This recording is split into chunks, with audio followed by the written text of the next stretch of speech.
Good morning all, welcome back. I think after a week. तो आज का जो हमारा टॉपिक है वो है एक्रोसोमल रिएक्शन, या फिर हम लोग बोल सकते हैं acrosomal penetration in mammalian fertilisation. ठीक है। और ये जो एक्रोसोमल रिएक्शन होता है वो थर्ड सीक्वेंशियल इवेंट होता है ममेलियन फर्टिलाइजेशन, या फिर हम लोग बोल सकते हैं इंटरनल फर्टिलाइजेशन का। ठीक है ना। तो ये क्या होता है एक्रोसोमल रिएक्शन और इसके पीछे क्या मैकेनिज्म है, ये अभी हम लोग देखेंगे डिटेल में। ठीक है। लेकिन इससे पहले हम लोगों ने क्या देखा था लास्ट वीडियो में हम लोगों ने देखा था कैपेसिटेशन रिएक्शन के बारे में कि ये कैपेसिटेशन रिएक्शन क्या होता है और कैपेसिटेशन रिएक्शन का सिग्नलिंग पाथवे क्या होता है। ये सब हम लोगों ने देख लिया था लास्ट वीडियो में, आप लोग देख सकते हैं वो वीडियो। ठीक है। तो ये नेक्स्ट सीक्वेंशियल इवेंट है एक्रोसोमल पेनिट्रेशन, ये अभी हम लोग देखेंगे आज डिटेल में। ठीक है ना। तो एक्रोसोमल रिएक्शन को जानने से पहले ये होता क्या है, इसके पीछे क्या मैकेनिज्म, इसको जानने से पहले हम लोगों को दो चीज़ के बारे में जानना पड़ेगा। सबसे पहला चीज़ हम लोग बोलेंगे ममेलियन एग के बारे में जानना होगा, स्ट्रक्चर जिसको हम लोग बोलते हैं स्ट्रक्चर ऑफ ममेलियन एग के बारे में हम लोगों को जानना होगा। और दूसरा हम लोग बोलेंगे स्ट्रक्चर ऑफ ममेलियन स्पर्म के बारे में जानना होगा, तब जाके ये क्या आएगा समझ में आएगा। वैसे भी ये एक्रोसोमल रिएक्शन या एक्रोसोमल पेनिट्रेशन बहुत ईजी है। ठीक है। तो चलो हम लोग सबसे पहले जानते हैं कि ममेलियन जो एग होता है उसका स्ट्रक्चर क्या होता है। ठीक है ना। तो देखो ये क्या चीज़ हो गया, हम लोग बोलेंगे ये हो गया ममेलियन एग का स्ट्रक्चर हो गया। ठीक है ना। तो सबसे बाहर का देखो जो लेयर है, ये वाला सबसे बाहर का जो लेयर है उस लेयर को हम लोग बोलते हैं क्यूमुलस लेयर। क्या बोलते हैं? Cumulus layer. एक्चुअल में ये जो क्यूमुलस लेयर होता है वो कुछ नहीं है, वो क्या चीज़ हम लोग बोलेंगे एक्स्ट्रा सेलुलर मैट्रिक्स होता है। ठीक है। और हम लोग बोलेंगे क्यूमुलस लेयर के जस्ट नीचे और एक लेयर प्रेजेंट होता है जिसको हम लोग बोलते हैं लेयर ऑफ क्या चीज़, कोरोना रेडियाटा सेल्स। ठीक है। तो ये वाला क्या चीज़ है, layer of corona radiata cells है। ठीक है ना। बीनीथ दी क्या चीज़, क्यूमुलस लेयर। अब देखो यहाँ पर कोरोना रेडियाटा सेल्स के बीनीथ मतलब beneath the corona radiata cells they are present क्या चीज़, jelly layer known as zona pellucida. तो ये वाला जो लेयर है, ये वाला लेयर क्या चीज़ हम लोग बोलेंगे जोना पेलुसिडा, है ना। अब हम लोग बोलेंगे जोना पेलुसिडा के और बीनीथ अगर हम लोग जाएंगे तो हम लोग बोलेंगे क्या मिलेगा, एग का मेम्ब्रेन मिलेगा। ये वाला क्या चीज़ है, एग मेम्ब्रेन है। एग मेम्ब्रेन के अंदर जाएंगे तो क्या मिलेगा, ये साइटोप्लाज्म होगा, एक साइटोप्लाज्म, और ये क्या होगा, न्यूक्लियस होगा। यही क्या हो गया, स्ट्रक्चर ऑफ ममेलियन एग हो गया। लेकिन अगर हम लोग इस एग को और अगर इनलार्ज करके देखेंगे तब हम लोग बोलेंगे इसमें क्या होता है। तो देखो ये वाला जो व्यू है ना, ये वाला व्यू, ये क्या चीज़ हम लोग बोलेंगे इनलार्ज व्यू। ठीक है ना, ममेलियन एग का। तो ये वाला लेयर क्या हो जाएगा, सबसे बाहर वाला लेयर को हम लोग क्या बोलेंगे, क्यूमुलस लेयर। ठीक है। जो कि क्या चीज़ है, एक्स्ट्रा सेल्यूलर मैट्रिक्स होता है। ठीक है ना, यही वाला। उसके बाद हम लोग बोलेंगे बीनीथ द क्यूमुलस लेयर, ये जो क्यूमुलस लेयर के जस्ट नीचे में क्या प्रेजेंट होगा, हम लोग बोलेंगे लेयर ऑफ क्या चीज, कोरोना रेडियाटा सेल्स। तो ये वाला जो लेयर है इसको हम लोग क्या बोलते हैं, layer of corona radiata cells. तो यहाँ पर मैं लिख रहा हूँ layer of corona radiata cells. ठीक है, यही वाला। ठीक है ना। यहाँ पर ध्यान से देखो कि in between the corona radiata cells, यहाँ पर ये सब देयर प्रेजेंट केमिकल्स। तो ये सब क्या चीज़ हम लोग बोलेंगे, केमिकल्स है। और इस केमिकल्स को हम लोग क्या बोलते हैं, इस केमिकल्स को हम लोग बोलते हैं हाइयालुरोनिक एसिड। हाइयालुरोनिक एसिड बोलते हैं। ठीक है, इसको याद रखना। ठीक है ना। हाइयालुरोनिक एसिड कहाँ प्रेजेंट होता है, हम लोग बोलेंगे in between the corona radiata cells. ठीक है। अब अगर हम लोग देखेंगे beneath the corona radiata cells, या फिर हम लोग बोलेंगे beneath the layer of corona radiata cells they are present jelly like structure, या फिर हम लोग बोल सकते हैं जेली लेयर नोन एज क्या चीज़, जोना पेलुसिडा। तो यहाँ पर देखो इसके बीनीथ क्या चीज़ है, जोना पेलुसिडा। तो ये वाला जो लेयर हो जाएगा वो कौन सा लेयर हो जाएगा, जोना पेलुसिडा हो जाएगा। ठीक है, ये लेयर। अब देखो यहाँ पर जोना पेलुसिडा के जस्ट बीनीथ हम लोग बोलेंगे क्या प्रेजेंट होगा, ये वाला कौन सा लेयर होगा, हम लोग बोलेंगे ये वाला लेयर होगा एग प्लाज्मा मेम्ब्रेन। ठीक है, ये वाला, ये क्या चीज़ हो जाएगा, एग प्लाज्मा मेम्ब्रेन ना। आप यहाँ पर ध्यान से देखना, ये जो एग प्लाज्मा मेम्ब्रेन है, ठीक है, ये एग प्लाज्मा मेम्ब्रेन, और हम लोग बोलेंगे जोना पेलुसिडा जो लेयर है, in between the egg plasma membrane and zona pellucida they are present, देखो ये वाला, they are present a space और एरिया, इसको हम लोग बोलते हैं known as pre vitelline space, या फिर इसको हम लोग बोल सकते हैं प्री वाइटेलिन एरिया।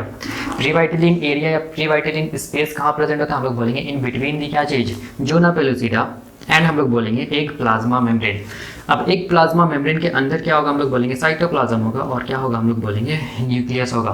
तो ये हो गया क्या चीज, स्ट्रक्चर ऑफ ममेलियन एग। इसको याद रखना है। सबसे पहले क्या चीज, क्यूमुलस लेयर, फिर क्या चीज, layer of corona radiata cells, उसके बाद क्या चीज़ हम लोग बोलेंगे जोना पेलुसिडा, फिर क्या चीज़, फिर हम लोग बोलेंगे प्री वाइटलिन स्पेस, फिर क्या चीज़ एग प्लाज्मा मेम्ब्रेन, फिर क्या साइटोप्लाज्म, फिर क्या चीज़ न्यूक्लियस। तो ये क्या हो गया स्ट्रक्चर ऑफ ममेलियन एग। ठीक है, अब हम लोग देखेंगे कि स्ट्रक्चर ऑफ ममेलियन स्पर्म क्या होता है। देखो स्ट्रक्चर ऑफ ममेलियन स्पर्म मैं यहाँ पर बनाता हूँ, या ये क्या चीज़ हम लोग बोलेंगे स्पर्म का क्या है, हेड है, ये मिडिल पीस है, और ये क्या चीज़ होगी हम लोग बोलेंगे टेल हो गया। ये वाला क्या हो गया, ये वाला टेल हो गया। ठीक है, ये टेल हो गया, ये क्या चीज़ हो गया मिडिल पीस हो गया, और ये क्या चीज़ होगी हम लोग बोलेंगे हेड हो गया स्पर्म का। ठीक है ना, और इस हेड में क्या क्या रहेगा तो हम लोग बोलेंगे एक स्ट्रक्चर रहेगा जिसको हम लोग क्या बोलते हैं एक्रोजोम, आप लोग जानते होंगे ये चीज़। और क्या रहेगा हम लोग बोलेंगे न्यूक्लियस रहेगा, और क्या रहेगा हम लोग बोलेंगे सेंट्रियोल रहेगा। तो ये क्या चीज़ है सेंट्रियोल। यहाँ पर ध्यान से देखो ये जो एक्रोजोम है ना, ये एक्रोजोम के अंदर क्या होगा हम लोग बोलेंगे डाइजेस्टिव एंजाइम्स प्रेजेंट होगा। ठीक है, और ये डाइजेस्टिव एंजाइम्स का काम क्या है, ये जो जोना पेलुसिडा जो लेयर है ना, उस लेयर को क्या करना हम लोग बोलेंगे डिसॉल्व करना। इसको याद रखना है, ये एक्रोजोमल एंजाइम जो भी है उसका काम क्या है हम लोग बोलेंगे जोना पेलुसिडा लेयर को क्या करना डिसॉल्व करना, या फिर हम लोग बोलेंगे डाइजेस्ट करना। ठीक है, तो ये क्या चीज़ हो गया हम लोग बोलेंगे स्ट्रक्चर ऑफ क्या हो गया ममेलियन स्पर्म हो गया। ठीक है ना, अब हम लोग देखेंगे क्या चीज़ एक्रोजोमल रिएक्शन क्या होता है। तो देखो जैसे ही हम लोग बोलते हैं कि स्पर्म क्या हो गया कैपेसिटेटेड हो गया, या फिर हम लोग बोलेंगे कॉम्पिटेंट हो गया, उसके बाद हम लोग बोलेंगे क्या स्टार्ट होगा एक्रोजोमल रिएक्शन स्टार्ट होगा, जिसको हम लोग बोलते हैं थर्ड सीक्वेंशियल इवेंट। ठीक है, तो यही मैंने यहाँ पर लिखा है कि एक बार अगर कैपेसिटेशन रिएक्शन हो जाता है तो कैपेसिटेशन रिएक्शन के बाद क्या होता है हम लोग बोलेंगे जैसे ही स्पर्म जोना पेलुसिडा लेयर के कांटेक्ट में आता है तब हम लोग बोलेंगे क्या चीज़ स्टार्ट हो जाता है एक्रोजोमल रिएक्शन क्या हो जाता है स्टार्ट हो जाता है।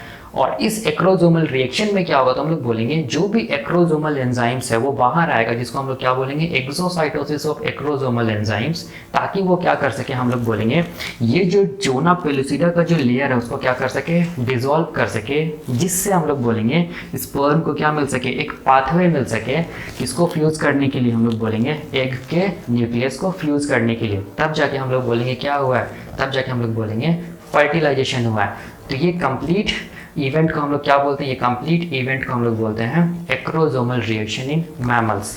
सिंपली हम लोग ये बोलेंगे कि एक्रोजोमल रिएक्शन में क्या होता है, जो भी हम लोग बोलेंगे ये जो एक्रोजोमल एंजाइम होता है वो एंजाइम्स क्या करता है हम लोग बोलेंगे जोना पेलुसिडा के लेयर को क्या करता है डाइजेस्ट करता है, ताकि स्पर्म को क्या मिल सके एक पाथवे मिल सके और वो क्या चीज़ को फ्यूज कर सके, हम लोग बोलेंगे न्यूक्लियस ऑफ द एग को फ्यूज कर सके। बस यही होता है क्या चीज़ एक्रोजोमल रिएक्शन। लेकिन यहाँ पर देखो ध्यान से, यहाँ पर क्या होता है हम लोग बोलेंगे कि एक्रोजोमल रिएक्शन तब तक पॉसिबल नहीं है जब तक कि स्पर्म क्या नहीं हो जाए कॉम्पिटेंट नहीं हो जाए, या फिर हम लोग बोलेंगे मैच्योर्ड नहीं हो जाए, या फिर हम लोग बोलेंगे कैपेसिटेटेड नहीं हो जाए। इसीलिए हम लोग बोलते हैं कि अगर अनकैपेसिटेटेड स्पर्म होगा तो वो अनकैपेसिटेटेड स्पर्म कभी भी हम लोग बोलेंगे एक्रोजोमल रिएक्शन या फिर हम लोग बोलेंगे जोना पेलुसिडा लेयर को डाइजेस्ट नहीं कर पाएगा।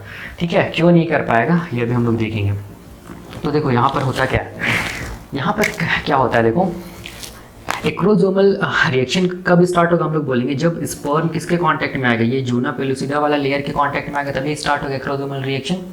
ठीक है ना, लेकिन इससे पहले देखो दिमाग में क्या क्वेश्चन आएगा कि जो भी स्पर्म होगा जो कैपेसिटेटेड स्पर्म होगा उसको सबसे पहला क्या चीज़ को क्रॉस करना पड़ेगा, ये वाला लेयर को, जिसको हम लोग क्या बोलते हैं, जिसको हम लोग बोलते हैं क्यूमुलस लेयर।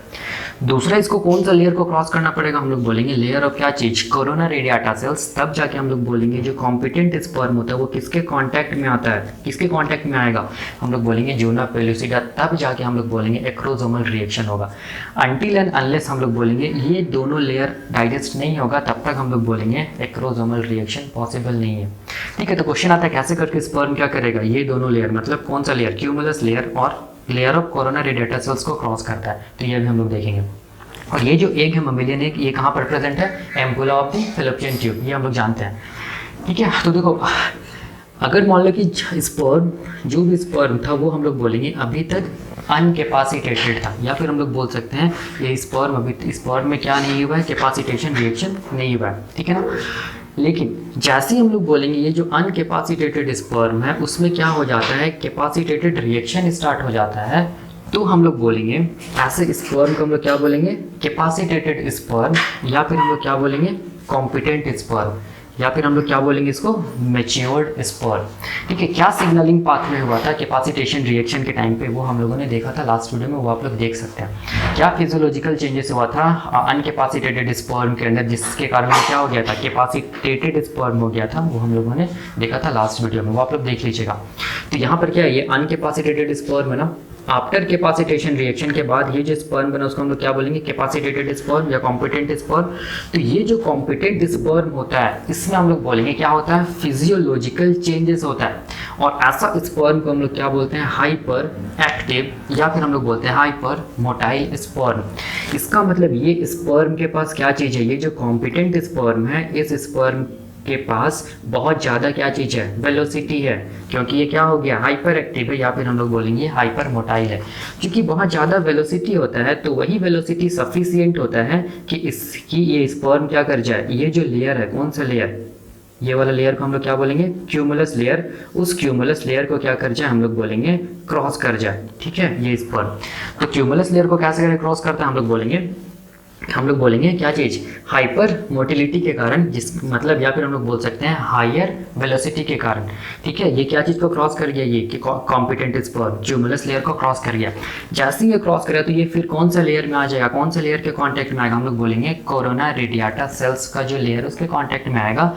और उस लेयर में क्या मिलेगा, हम लोग बोलेंगे केमिकल्स मिलेगा, जिसको हम लोग क्या बोलते हैं, हायालुरोनिक एसिड। तो ये सब क्या चीज़ है, हायालुरोनिक एसिड है ये सब। ठीक है, जो प्रेजेंट होता है इन बिटवीन क्या चीज़, कोरोना रेडिएटा सेल्स। तो ये हायालुरोनिक एसिड को भी ये स्पर्म क्या करेगा, हम लोग बोलेंगे क्रॉस कर जाएगा। कैसे करके क्रॉस करेगा तो हम लोग बोलेंगे क्योंकि वेलोसिटी बहुत ज़्यादा है, वही वेलोसिटी के कारण ये क्या कर जाएगा, हम लोग बोलेंगे इस हायालुरोनिक एसिड को भी क्या कर जाएगा, क्रॉस कर जाएगा। और किसके कांटेक्ट में आ जाएगा, हम लोग बोलेंगे जोना पेलुसिडा के कांटेक्ट में आ जाएगा। कौन, ये कॉम्पिटेंट स्पर्म। तो यहाँ पर बताने का मतलब ये हो गया कि कैसे करके हम लोग बोलेंगे कि स्पर्म जोना पेलुसिडा के कांटेक्ट में आता है। ठीक है, मतलब क्यूमुलस लेयर को कैसे क्रॉस करता है, और हम लोग बोलेंगे layer of corona radiata cells को कैसे क्रॉस करता है। तो इसका आंसर क्या होगा कि जो भी स्पर्म हम लोग बोलेंगे कॉम्पिटेंट हो गया, वो क्या हो गया, हाइपर मोटाइल हो गया, उसका वेलोसिटी क्या हो गया, बहुत ज़्यादा हो गया है। और वो ज़्यादा वेलोसिटी सफिशिएंट होता है कि ये जो लेयर है क्यूमुलस लेयर को क्रॉस करने के लिए, या फिर हम लोग बोलेंगे ये जो लेयर है जिसको हम लोग बोलेंगे layer of corona radiata cells को क्रॉस करने के लिए सफिशिएंट होता है क्या चीज़, ये वेलोसिटी। ठीक है, अगर मान लो कि स्पर्म कॉम्पिटेंट नहीं होगा तो हम लोग बोलेंगे स्पर्म हाइपर मोटाइल नहीं होगा, या फिर हम लोग बोलेंगे हाइपर एक्टिव नहीं होगा, वेलोसिटी ज़्यादा नहीं रहेगा, और हम लोग बोलेंगे ये लेयर को ये क्रॉस नहीं कर पाएगा। इसीलिए हम लोग बोलते हैं कि कैपेसिटेशन रिएक्शन होता है ताकि स्पर्म क्या हो सके, कॉम्पिटेंट हो सके, कैपेसिटेटेड हो सके, हाइपर मोटाइल हो सके, और क्या कर सके, हम लोग बोलेंगे ये दोनों लेयर को क्या कर सके, क्रॉस कर सके, और किसके कांटेक्ट में आ सके, हम लोग बोलेंगे जोना पेलुसिडा जो लेयर है उसके कांटेक्ट में आ सके। अब देखो यहाँ पर जैसे ही हम लोग बोलेंगे ये स्पर्म जोना पेलुसिडा के कांटेक्ट में आता है, तब हम लोग क्या बोलेंगे, beginning of acrosomal reaction start हो जाता है। देखो यहाँ पर, ठीक है, जैसे हम लोग बोलेंगे कि हम लोग बोलते हैं कि जो भी स्पर्म होता है वो zona pellucida layer of the mammalian egg के कांटेक्ट में आता है, तब जाके एक्रोसोमल रिएक्शन स्टार्ट हो जाता है। तो इस एक्रोसोमल रिएक्शन में क्या होता है, इस मैकेनिज्म क्या होता है, ये तो हम लोग देखेंगे डिटेल में। अभी बस इतना जान लो कि इसमें क्या होगा, ये जो एक्रोसोम के अंदर जो भी एंजाइम्स है ना, वो एंजाइम्स क्या होगा, बाहर निकलेगा। ठीक है, बाहर निकलेगा इन द सेंस किस तरफ, टुवर्ड्स दी जोना पेलुसिडा की तरफ। ठीक है, ये एंजाइम क्या होगा, जोना पेलुसिडा की तरफ निकलेगा, जोना पेलुसिडा लेयर की तरफ। और ये एंजाइम क्या कर देगा, इस जोना पेलुसिडा का जो लेयर उसको क्या कर देगा, हम लोग बोलेंगे डाइजेस्ट कर देगा। ठीक है, ये एंजाइम क्या कर देगा, ये जो जोना पेलुसिडा का लेयर को क्या कर देगा, डाइजेस्ट कर देगा, ताकि क्या हो सके, हम लोग बोलेंगे स्पर्म को क्या मिल सके, एक पाथवे मिल सके किस तरफ जाने के लिए, हम लोग बोलेंगे टुवर्ड्स दी एग न्यूक्लियस की तरफ, और क्या हो सके, फर्टिलाइजेशन हो सके। ठीक है, तो यहाँ पर इसी को हम लोग क्या बोलते हैं, इसी को हम लोग बोलते हैं एक्रोसोमल रिएक्शन। तो दिमाग में क्वेश्चन आता है कि कैसे करके हम लोग बोलेंगे ये जो एक्रोसोमल एंजाइम्स है वो एंजाइम्स कहाँ रिलीज होता है, हम लोग बोलेंगे टुवर्ड्स दी जोना पेलुसिडा, जिसको हम लोग बोलते हैं एक्सोसाइटोसिस ऑफ क्या चीज़, एक्रोसोमल एंजाइम। और उस एंजाइम में ऐसा क्या कंटेंट होता है जो कि ये जोना पेलुसिडा लेयर को क्या कर दे, डाइजेस्ट कर दे। एक बार अगर जोना पेलुसिडा लेयर डाइजेस्ट हो जाता है, तब हम लोग बोलेंगे ये जो भी स्पर्म ये कहाँ पहुँच जाएगा, प्री वाइटलिन स्पेस में पहुँच जाएगा ना। और प्री वाइटलिन स्पेस में पहुँचने के बाद देखो और एक लेयर है जिसको हम लोग बोलते हैं एग प्लाज्मा मेम्ब्रेन। इस एग प्लाज्मा मेम्ब्रेन के लेयर को कैसे करके ये स्पर्म क्रॉस करता है, ये हम लोग देखेंगे डिटेल में नेक्स्ट वीडियो में। ठीक है, तो ये रहा एक्रोसोमल रिएक्शन के बारे में। नेक्स्ट वीडियो में हम लोग देखेंगे एक्रोसोमल रिएक्शन मैकेनिज्म क्या होता है, इसको देखेंगे डिटेल में। तब तक के लिए थैंक यू।